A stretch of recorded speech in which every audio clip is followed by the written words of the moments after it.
Welcome to Wisco Dice. Hey, you folks, I am your host, the Cozy with the Most, and I am joined today by Suzanne, and we want to welcome you to our first 3 and 15. Woo! Woo! And what is 3 and 15, you may ask? This is a new series that Wisco Dice is going to bring to you monthly. That we are going to review 3 games in under 15 minutes. These are just going to be quick reviews of games that we have sometimes played an awful lot, or sometimes we've only played them once or twice, and it's going to kind of be a first, second impression of these games. For all of the games we review here at Wisco Dice, we rate them on a scale of a D10 dice roll. So if we rolled a 1 on that game, it is not worth playing. And to be honest, it's not a game we're probably going to waste our time or your time walking through a review. However, if we roll a 10 for a game, that game is as far as we're concerned, is a must own for your board game collection. So with that, why don't we go ahead and dive into our first game that we have for today's games. And that game is going to be Cartographers from Thunderworks Games. Cartographers is a game that plays from 1 to 100 players, but really is just limited to the number of map pads that you have to hand out. So if you have extra photocopied versions of the map, or maybe you have 5,000 white dry erase boarded versions of the map, you could play with a massive room of players with this game. So, Suzanne, why don't you tell us a little bit about this flip and write game and a little bit about what a flip and write is versus a roll and write? So, the flip and write, as its name implies, has you flipping cards and then writing down something on your pad based on the results of those flipped cards. So, unlike a roll and write where you're rolling dice, this one you are flipping cards. So there is still some randomness. With this game, there are 4 rounds and you have different scoring metrics for each of those rounds. You're going to flip a card and then you are going to draw based on the terrain type and the terrain pattern that you have flipped. So you're going to flip several cards each round. You're going to add them onto your map and you're just going to try and grow this beautiful map you're creating and hope that you can score the most points. Now that sounds like it's a very independent game. No, there are a couple times where you will flip a monster, and that monster means you have to hand your precious map to one of the opponents and they get to draw some monsters on it that are attacking your scenery there. And it's a lot of fun. It's kind of silly. It does potentially mess you up with what your plans are. And so that is the player interaction portion of it. And like I said, there are 4 rounds that you play through, scoring at the end of each round. And at the end, you just add up all your points and hopefully you are victorious and have the best map. All right, so for Cartographers, where did your dice roll fall, Suzanne? My dice roll fell at a 6. I just rolled kind of a middle of the road with this game. Now, the game itself is great, but flip and write, roll and writes just aren't my favorite. Having that artistic aspect to them and needing to be able to draw, which you don't have to do, but I just really want it to look nice when I'm done, is just not for me, but people love playing it with us, and so it does get to the table a lot. So I give this a 6. Yeah, absolutely. So when I chucked my dice on this game, it ended up coming up an 8 for me. Absolutely rock solid game. Probably my favorite. I should say probably. It is my absolute favorite in the roll and write / flip and write game type of games. In game mechanically.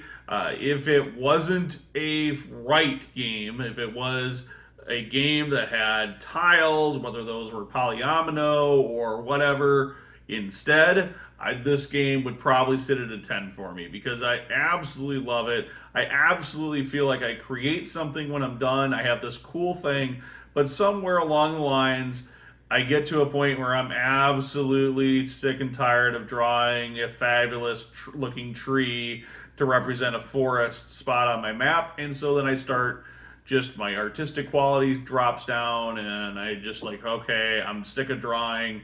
I'm done with this. Let's move on. And that's unfortunately the way that my game plays work. But this game does get to the table all the time, and I have never played it with a group who didn't actually enjoy the game itself, which is awesome. And the reason it gets back to the table, and it's a great filler game if you need something to fill 20, 30 minutes in a between rounds at a board game table or board game day. And the best part is it plays such a ridiculously wide variety of number of players. Yes. All right, Conesy, what's our next game? So our next game is Tin Spin from Surprisingly Fun Games. So what can you tell us about Tin Spin? Well, Tin Spin is a game that we were given a demo copy of and have played it quite a few times here at home and at a couple family gatherings. It is a quick, very quick dexterity game that's all about spinning dice, and I find it surprisingly fun. So in Tin Spin, there's a master dice that when it's your turn, you're going to roll, and that dice is going to give you a number of variable things that might happen for the round. It could be that you just, hey, it came up and you get a cube. It could be that all the players are going to have a roll off where they draft dice and of these different polyhedral dice that are included in the game, and you all spin them pretty much simultaneously, and whoever's dice falls over last is the winner for that round, and they get a cube prize of some form. They think there's a way to take cubes from other players and so on and so forth in the game. And basically the game rotates around with this master dice until one player has accumulated 6 cubes, which at that point they're the winner. Yay, winners! Yay! So, Suzanne, where did the dice fall for you on this game? For me, the dice rolled at a 7 for this little Minton game. And why a 7? It's not very complex or anything like that, but for what this game is meant to do, be a light, fun, very accessible game, it does, to me, very well.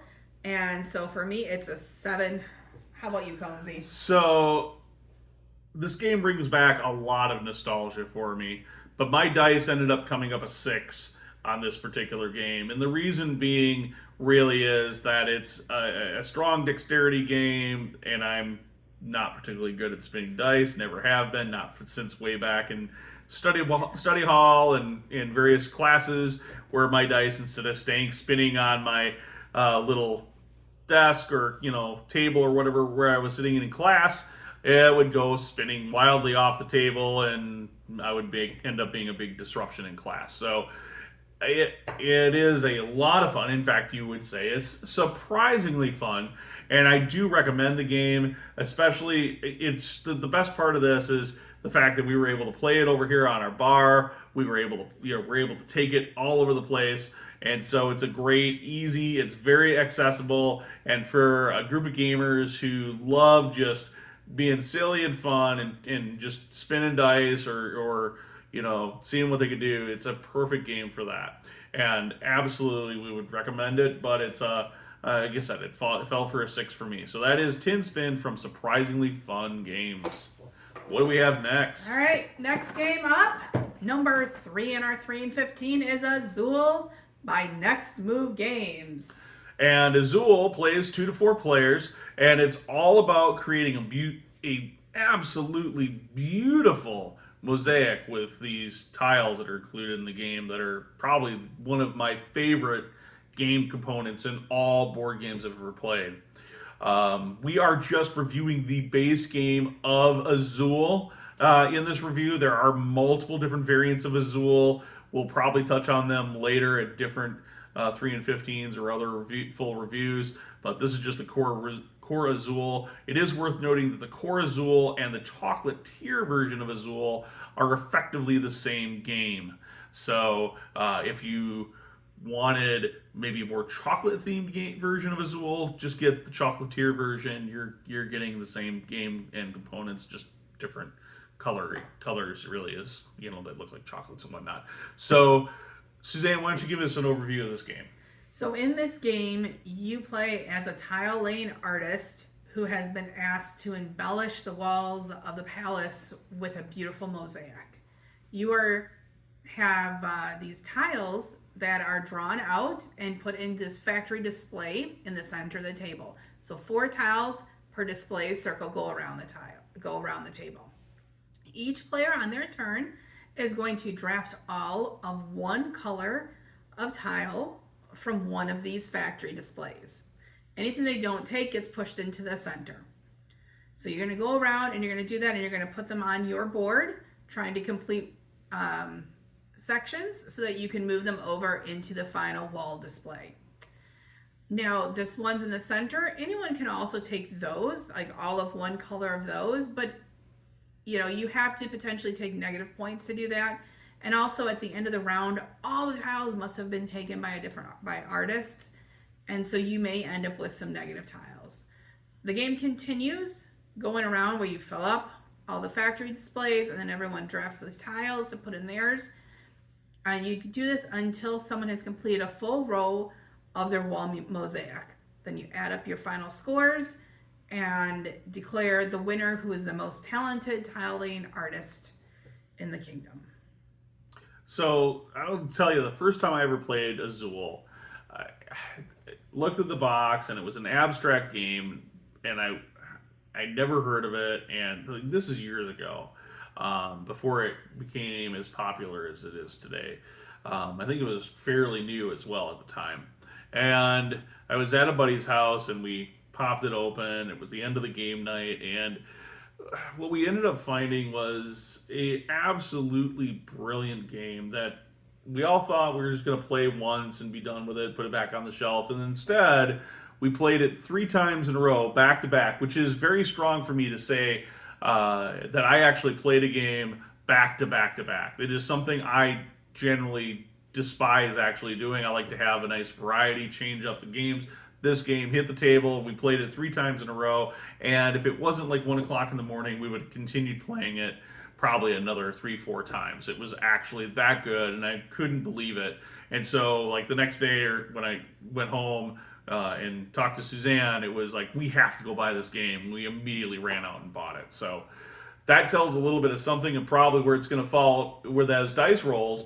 But Suzanne, why don't you tell us a little bit about where this the dice fell for you on this game? So for Azul, my dice came up an 8.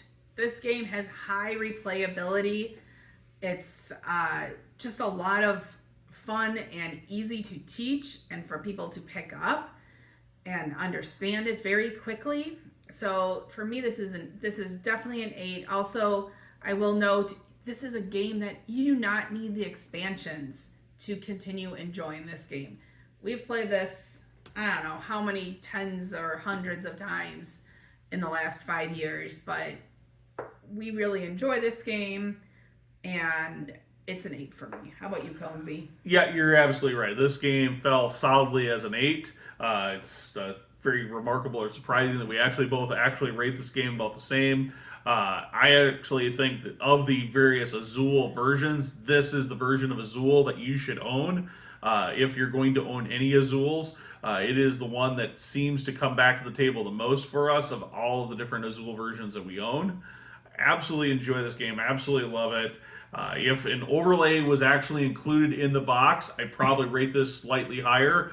I think the expansion that is out for the base game Azul, for this version of Azul, not the Chocolatier version, although I think you could probably use that those expansion boards with the Chocolatier. It's just they're going to look funny because they're themed and colored for this version. But they do include overlays, which make actually playing the game slightly better, and I do appreciate that. But I do think that's the one real ding as far as this game is concerned is that the base core game doesn't include an overlay and doesn't include a tower for when you're discarding the tiles. So that, instead of it being a perfect 10, it actually is going to fall at an 8. But it is a game that sees the table all the time, whether we're playing as a 2-player or a 3-player or a 4-player. I don't have any solo plays of this. I'm not sure if it actually has a solo version, but It is absolutely a great game and one that we can't strongly enough recommend. Yes. All right, so that is our 3 and 15. If you enjoyed this, please make sure that you let us know in the comments below. But otherwise, that's going to be it for today's 3 and 15. I hope you enjoyed. Hey there, it's Conesy. Thank you so much for watching. We put out videos weekly here at Wisco Dice. Check out our channel for more great videos and don't forget to subscribe. We also have more great content on our website at wiscodice.com. Of course, we do this all for you, the viewers. So please like the video if you enjoyed it, and thanks for watching.